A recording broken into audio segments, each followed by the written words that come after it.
Hey, Reliability Gang, this is Jonathan Guiney. And I'm Brendan Russ, and welcome to Reliability Radio, a JLL production and ReliabilityWeb.com media brand.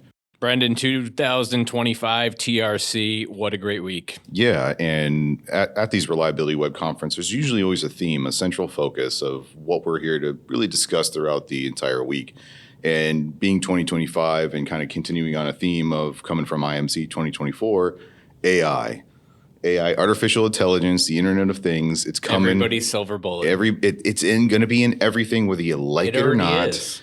And there's a thing in the back of my mind, John, that just constantly bugs me. It's everybody's crutch, man. It's going to fix it for you. Everything. Don't worry about it. AI's got it. Brendan, I'm just really excited to have this conversation with our guest today, Candi Robinson from Ultimo IFS. Candi, welcome to the podcast. Thanks, guys. I'm glad to be here. So we had a little bit of conversation leading into this. You share some of the same sentiments we do about AI and that so. But why don't you give us a little bit of story about your thoughts? Yeah, I love it. So 2 decades in the EAM space. It's been an amazing journey watching technology accelerate. I spent 17 of those years at IBM leading the industrial market. I moved to Ultimo a year ago. And AI is everywhere. And it's exactly what you guys just said. It's everybody asks me, that's the first thing they want to talk about is how is AI going to reshape their business and use it as an easy button. And there isn't. There's work that has to be done ahead of making AI useful. Bingo. People got to do work. Thank you. Yeah, I love to ask. I was in a session yesterday talking about sustainability, and I asked the crowd, how many of you are using mobile? Literally nobody raised their hand. They don't have mobile solutions to send those technicians, changing workforce. There's so many different. Another theme that I've heard over the last couple of days is the changing workforce. People are having a hard time hiring. AI isn't going to fix that either. We need to skill up our workforce. We need to have mobile solutions. We need to have transparency across our organizations. And then we can start to talk about where AI reshapes this industry. So in your broad experience, what would you say is like the biggest misconception that the typical user base has when they're approaching AI and EAM? That they're going to be able to turn it on today and start realizing benefits from it. They don't think about their data. It's exactly what you just said. Where's that data coming from? It's 20 years of work orders that were closed out with inaccurate old information, and that's what's going to be reshaping what you're doing.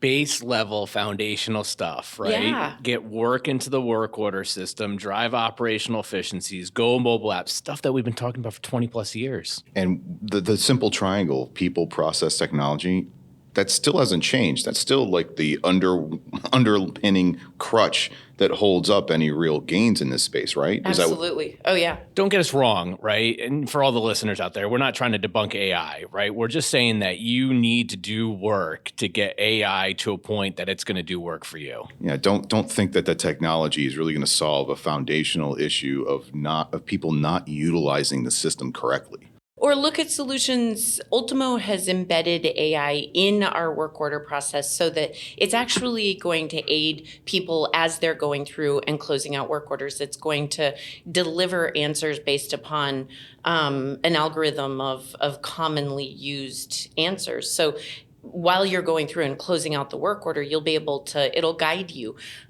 which again is educating the user as they go through, and it's going to drive better and more accurate answers as you do the work. So when you kind of illuminate people to that particular possibility of, hey, you're not quite where you think you want to be, here's some actual tools that can help you get there faster, how does that normally get received? I mean, it's well received because it's those simple steps to accelerate your time to value. It's aiding the technicians that are out doing the work. So it's actually, it's the simple things that can make a really big difference in our customers' lives. I'd challenge anybody to go walk the plant floor, go meet. I was in Illinois last week meeting with an ethanol producer, and half of the table were the users. They're still printing work orders. And then half of the table was leadership asking me how they were going to get to Industry 4.0. It's 2025. Why are we printing anything? Exactly. I mean, you go home, you look at your Amazon feed, you order 17 things, it's there tomorrow. Like, why can't we get people to use mobile devices in the workforce? I'm sitting here with 3 devices on me right now. Like I don't, we've got 2 iPhones, I've got an Apple Watch, I've got my iPad, there's a never-ending source of where we can gather and capture data. They were asking me how to attach pictures to the work order, integrate 2 other systems to drive a circle of collaboration. How does HSE bring, that value? AI is definitely a tool that they should have in their toolbox, but it's not going to fix 20 years of bad data. I love this. This is fantastic. Thank you. Just thank you, Candi. Thank you, Candi. So as we kind of look at this and we understand that people usually have a misconception of the ability of AI to correct process. I'm going to say process, right? People have a general understanding of what they need to do and understanding that data is good and clean, but they're not necessarily there. Tools can help us get there. People are usually receptive to that. Now, talk to me a little bit about actually trying to get them to do it. Yeah, I think one of the things, again, going back to this most recent customer visit where I just said we're all carrying phones around. Are they intrinsically safe? What environment are you going out in? Are you disconnected? Really understanding the client's pain points and their needs is how we're going to then inform how they adopt technology to transform their business. I think that's the most important part. And how do you guys get involved in that? Like, how do you help effectuate change? You're working with huge organizations. There's a lot of bureaucracy. People aren't talking to each other. Like, how do you as a change agent come in and help wrangle that all together? By providing a platform where we can start to bring different groups. I think that's the other thing that I've seen in the industry over the last 20 years is reliability would be in one silo, maintenance would be in one, operations, finance, HR. Really having tools that are going to provide a solution where we bring that together under, I hate this term, but it works, single pane of glass.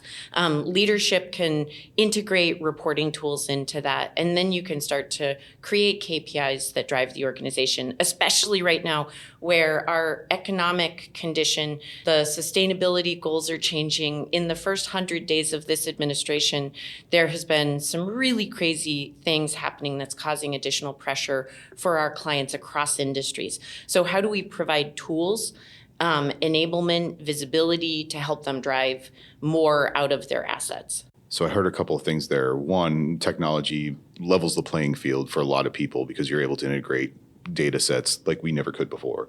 But I want to touch on something that I heard. Why do you hate the term single pane of glass?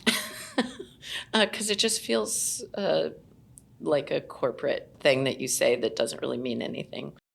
We're just talking about bringing systems together and having a single entry point towards all those systems. A dashboard, reporting tools. It gives across the organization, whether I'm a user and I'm logging in the morning and I have a Kanban board and I want to see my work orders and how am I assigning work and how are you scheduling work and all of those critical things to managing your assets, all the way up to I'm a sustainability leader, I'm the CIO, I'm the CEO. I want to be looking at larger concepts across my organization, as I just said, especially as the U.S. market is going to be needing to think about how to shift under this current administration.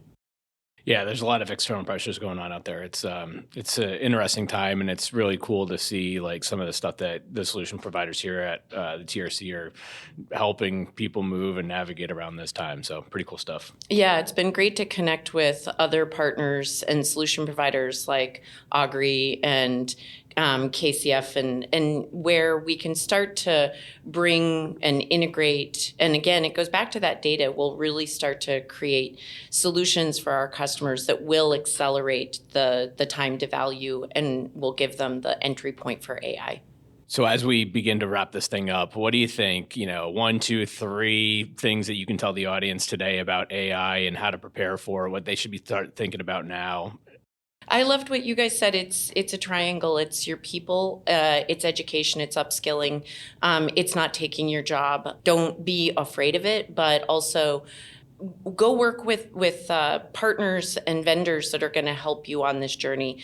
Do a maturity assessment. Actually figure out where you are. Are you on one end of the table where you're printing work orders? Or are you on one end of the table where you think you're going to be Industry 4.0 this year?